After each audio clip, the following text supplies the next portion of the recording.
Hey everybody, welcome back to Video Game Esoterica on our side series on a technicality.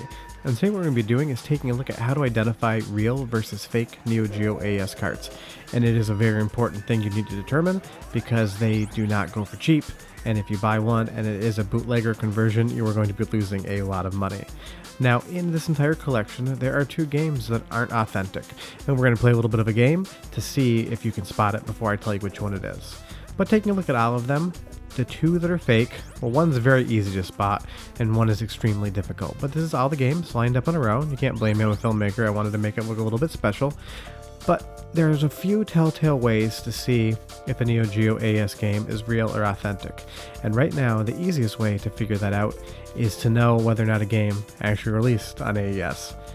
Bomberman was an MVS only game. So the fact that this is on an AES cartridge means it's a conversion from an MVS board. So if you bought this game as an authentic AES game, paid a lot of money for it, you'd be getting totally ripped off because it never released on AES. And there are some ways when you're looking at listings on eBay, or if you're on private forums, to tell whether or not a game is original. Taking a look at the case here, it's definitely an original case, but you can see the sticker print quality and the alignment is not great. Although you can't use that as a general rule of thumb because SNK was also pretty bad at sticking stickers on. I have some authentic games that aren't even expensive where the stickers are definitely not put on flush because they were done by hand from people at SNK, so you can't use it as a 100% guideline. What we're going to do here is play a little game, and we're going to push back all the games that aren't the fake. Generally, most of the inexpensive games, there's no reason to bootleg them. It's an expensive process. It's a time-consuming process. So we can eliminate a lot of the games that just wouldn't have potential to be fake. I mean, you can buy a Samurai Showdown AES cartridge for under $100. There is no incentive to bootleg that for a Japanese copy. Sometimes for the English copy, there might be a little bit more, but the cheap games, you can almost guarantee you're not taking much of a risk when you buy them because no one's really going to spend the time to try to rip you off on selling you a fake copy. What I will say too, with the fake in this, I purchased it knowing it was a conversion. It was sold very cheaply. I didn't have it commissioned. But now what we've done is we've narrowed down one of these games is a fake. So taking a look, we do have one English version, the King of Fighters 2002. English versions are generally more expensive, so they are going to be faked more often than not, but the Japanese ones are going to be faked as well. But we'll eliminate this one from the mix. We'll eliminate King of Fighters 2000 because as a Japanese copy, it is pretty cheap.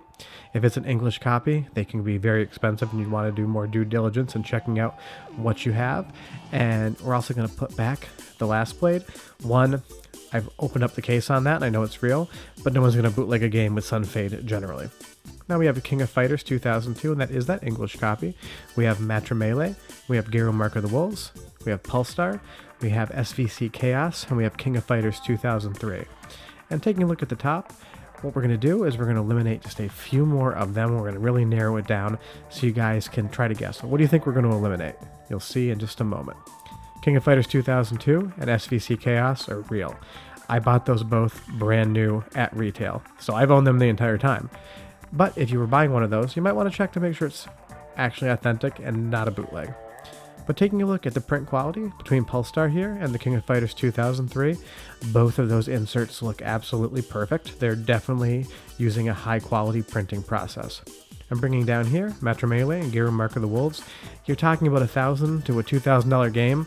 Matra Melee is going to be around $2,000 on eBay. Mark of the Wolves can be $1,500. Now, eBay prices are crazy, but if you're buying something that much money, you got to make sure that it is real because you do not want to be losing that type of cash on something that ends up costing $100 in parts.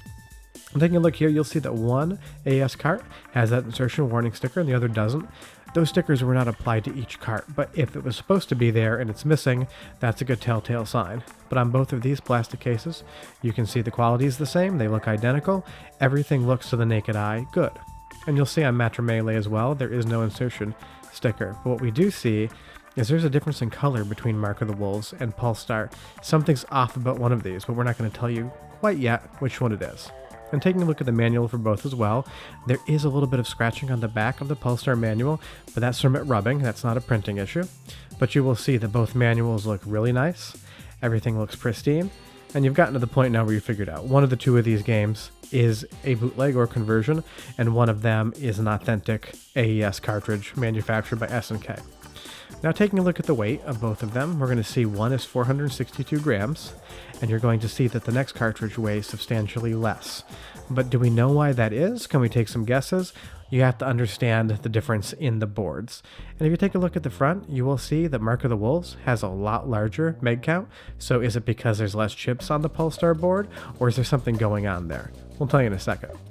And now taking a look at both of the cases, one from Mark of the Wolves and one from Polestar, I can tell you which one is which.